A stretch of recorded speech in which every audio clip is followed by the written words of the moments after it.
ਗੁਰੂ ਨਾਨਕ ਦੇਵ ਜੀ ਦੇ ਜਨਮ ਦਿਹਾੜੇ ਦੇ ਅਵਸਰ ਤੇ ਸਾਡੇ ਸਕੂਲ ਦੀ 9ਵੀਂ ਜਮਾਤ ਦੀ ਵਿਦਿਆਰਥਣ ਸਾਈਂਪ੍ਰੀਤ ਕੌਰ ਤੁਹਾਡੇ ਸਾਹਮਣੇ ਸ਼ਬਦ ਪੇਸ਼ ਕਰਨ ਜਾ ਰਹੀ ਹੈ।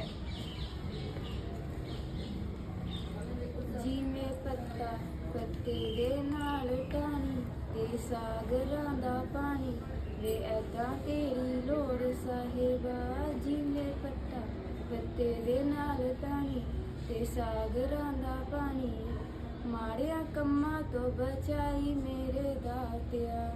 ਹਰ ਸਾਨੂੰ ਸ਼ਰਨੀ ਤੂੰ ਪਾਈ ਮੇਰੇ ਦਾਤਿਆ।